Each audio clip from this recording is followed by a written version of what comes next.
Hello' everyone welcome to my YouTube channel. আজি মাঘৰ বিহু উৰুকা আৰু উৰুকাৰ প্ৰস্তুতি আমাৰ ঘৰত দুপৰীয়াৰ পৰাই চলিছে। আজি আলহী আহিব, গতিকে মা আৰু মই পাকঘৰত লাগি আছোঁ। আজি মই বনালোঁ হাঁহৰ মাংস আৰু মাছখিনি ফ্ৰাই কৰিলোঁ, বাকী মায়ে বনাইছে। আৰু এগৰাকী যিহেতু নিৰামিষ খাব, গতিকে তাইৰ কাৰণে চাহী পনীৰ মায়ে বনাইছে। আৰু পৰি যুযুহঁতে বাহিৰত বহি অকণমান কথাৰ মহলা মাৰি আছে। আৰু আলহী আহি পালেহি। এয়া হৈছে ময়ূৰী আৰু গায়ত্ৰী, মোৰ পুৰণা বান্ধৱী, মোৰ কলেজৰ বান্ধৱী। আমি একেলগে কলেজত পঢ়িছিলোঁ। ময়ূৰী যিহেতু বিয়া, গতিকে তাই কইনা ভাত খাবলৈ বুলি আমাৰ ঘৰলৈ মাতিলোঁ।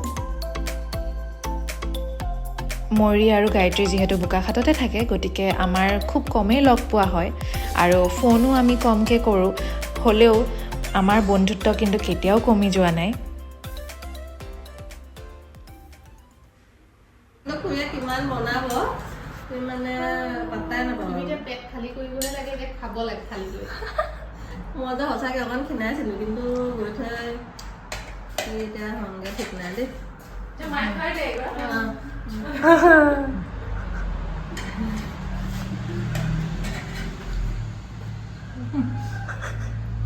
দুখে লাগে এবাৰ পিংকতে খাই দিয়ে। এইকেইদিন মোৰ কান্দি থকাই হৈছে সঁচাকৈ।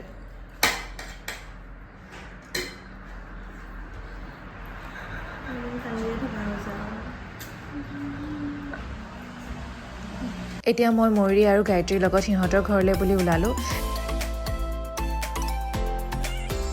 গায়ত্ৰীৰ ঘৰত উৰুকা আয়োজন কৰিছিলে, তাত এপাক নাচিলোঁ আৰু ময়ূৰীৰ ঘৰত মই ৰাতি থাকিলোঁ।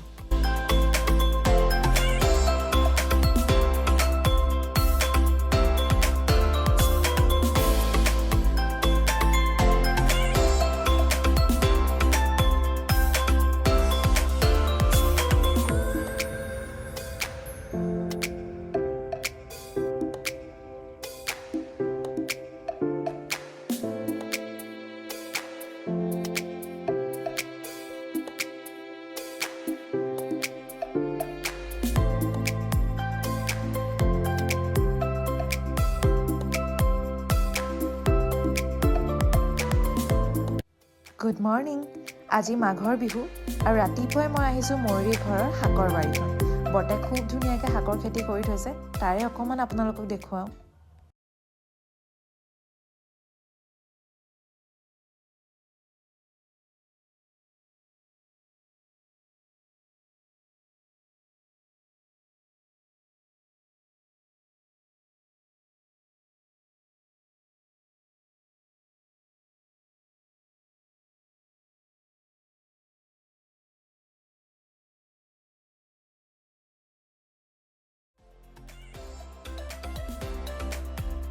আজিৰ ব্ৰেকফাষ্টটো পিঠা, লাড়ু আৰু দৈ জলপানেৰে কৰিলোঁ। আৰু তাৰপিছত আহিলোঁ মোৰ আৰু এজনী বান্ধৱী ৰিম্পীৰ ঘৰলৈ। ৰিম্পীৰ ঘৰত পিঠা পনা খালোঁ। এয়া দেখিছেনে, ৰিম্পীয়ে কেমেৰাটো দেখি দৌৰ মাৰিছে। আৰু মই ভাত খাবলৈ আহিলোঁ ময়ূৰী বায়েক সোণাবাৰ ঘৰলৈ। আৰু ইয়াতো আমি হাঁহৰ মাংস দিয়ে ভাত খালোঁ। এয়া পূজা বা, কলেজত একেলগে আমি ছিংগিং কম্পিটিশ্যন কৰিছিলোঁ। এটা প্ৰাইজ যদি পূজা বাই দিয়ে, আমিতো প্ৰাইজ আকৌ মই বহুদিনৰ মূৰত সকলোকে লগ পালোঁ, খুব বেছি ভাল লাগিলে। আৰু তাৰপিছত মই ঘৰলৈ আহিলোঁ। মায়ে আকৌ ৰন্ধা বঢ়াত ব্যস্ত। আজি আকৌ আলহী আহিব, মায়ে আকৌ হাঁহৰ মাংস বনাইছে। তাৰপিছত মই দেউতাৰ লগত অকণমান বাগানৰ ফালে ওলাই আহিলোঁ। আজি ব্লগটো ইয়াতে সামৰিছোঁ। চাই কেনেকুৱা পালে জনাব। আৰু যিসকলে মোৰ চেনেলটো ছাবস্ক্ৰাইব কৰা নাই, তেওঁলোকে ছাবস্ক্ৰাইব কৰি দিব। বাই।